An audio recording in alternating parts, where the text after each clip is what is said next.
Good morning, everybody, and we are in Puget Sound, Washington. Behind me,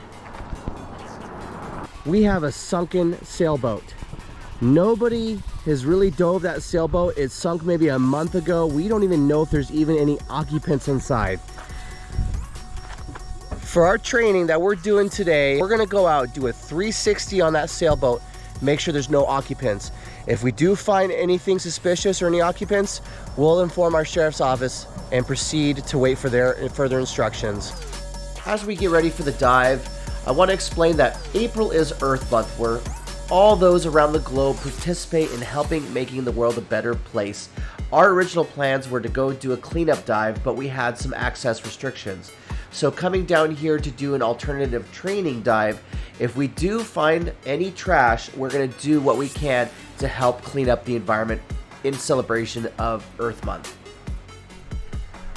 With half of our group in the water diving around the sunken sailboat and the other half on shore as shore sport, after a short swim, we are at the mast where we take a moment to observe our surroundings before everybody is ready and we start our descent.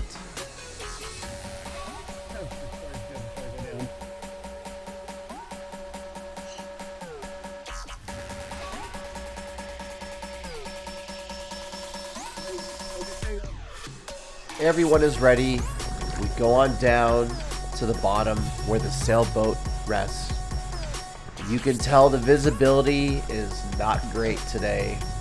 Probably 2 feet at best when you get to the bottom.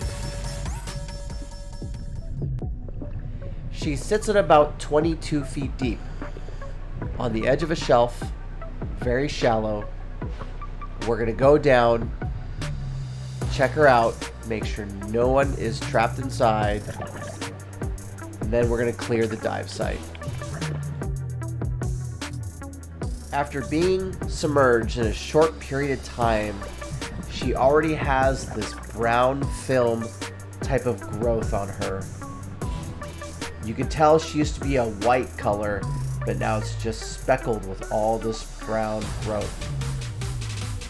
Towards the bow of the boat, it looks like there's a hatch that's open with some items inside. We're gonna go take a closer look. It's most likely the sleeping quarters. Shout out to Orca Torch for providing me with some great dive lights. These dive lights are great for diving in low visibility and night conditions, also when you're doing search and recovery work. Their link is in the description below if you're interested. Upon closer inspection, these are the mattresses on the boat that someone would sleep on. They are very buoyant.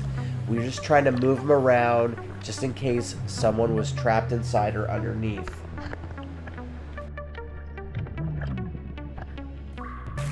After moving the mattresses and bedding around, I was unable to locate anybody. Now what we're going to do is mark this off as clear and move towards the stern of the boat to see if we can get access to the other cabinway door.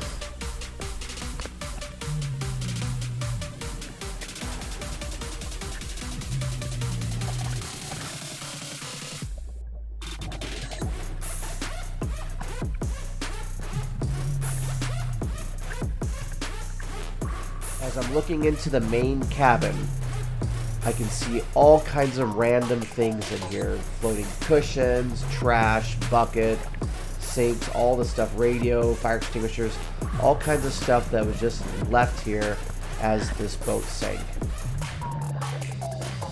On a positive note, nobody was inside this boat. We do not see any human remains inside this boat, so we could say that this boat was cleared. But the mystery lies, how did this boat end up over here, and how and why did it sink? Did somebody just abandon it and then it just took on water and sank? Or was somebody trying to fix something and it ended up sinking? Who knows? All we know is this boat was just ended up here and then it eventually sank a short period ago. So at this point, I want to find the identity of this boat. So I'm going to see if there's a name on the back of the boat around the stern area, or I'm going to see if there's a registration number up towards the bow of the boat.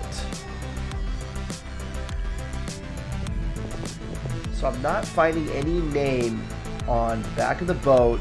I'm just observing a little bit of this brown growth along with all these tiny little barnacles that are starting to grow on this boat.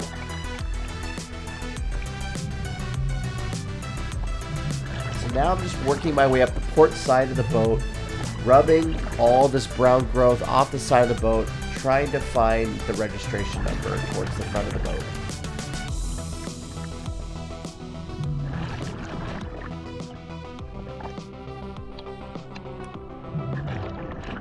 So we find the registration number, William Nora 4423 Robert Mary 2016.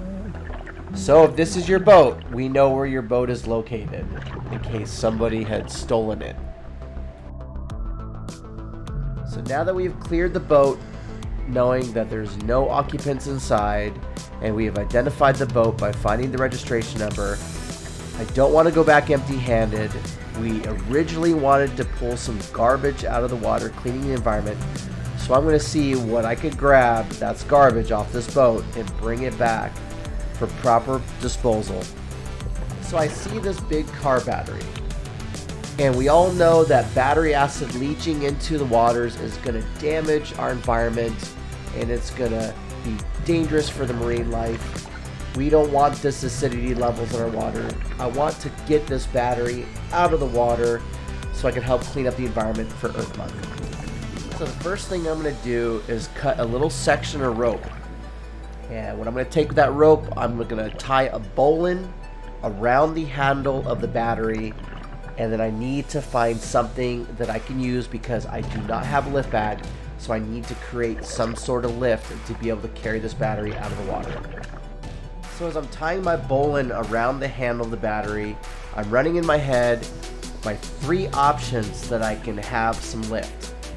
I can either use my SMB, which I prefer not to use.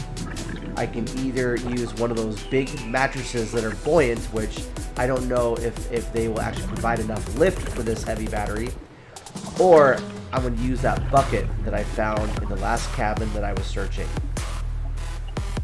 Now that I have the bucket tied to the car battery through the piece of rope that I cut, I need to give this bucket some lift. I put my head inside the bucket to help give the bucket some lift as I exhale. Troy is watching me, wondering what I'm doing, thinking I'm crazy, until he sees the method to my madness. Behold, it works. Used as a makeshift lift bag tied to the car battery, I was able to fill up the bucket with my air, and it was enough lift to lift the battery off the boat so I can casually swim in instead of burning all my air trying to drag the battery in. So now I'm just going to check my compass on my back azimuth and head that direction straight back to shore. The reason it's so important for me to get this car battery out of the ocean is there's a lot of acidity in these car batteries. And the acidity levels rise in the ocean, making stuff that has calcium like crabs or other shellfish weaker with those acidity levels. Also, you can't just dump the car batteries in the water.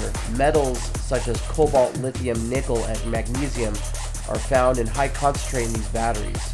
Many aquatic organisms would just die if these chemicals get into these waters. Here's a shout out to MacGyver, or anybody who's watched MacGyver growing up, where you just have a problem and you have to work with what you got to come up with a solution to fix the problem. It looks like one of the other divers grabbed a bumper and tied it off to an extinguisher to bring those out of the water. Right on. Great thinking. So we checked the hatch in the front of the boat, and we checked the main cabin door.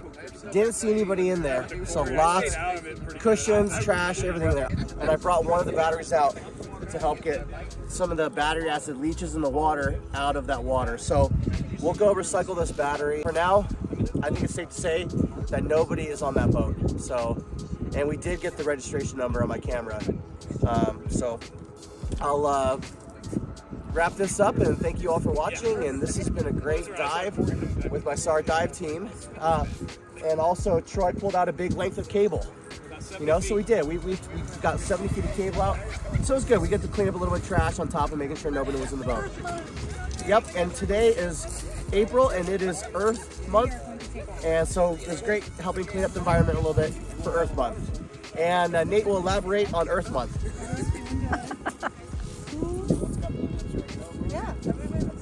Earth Month.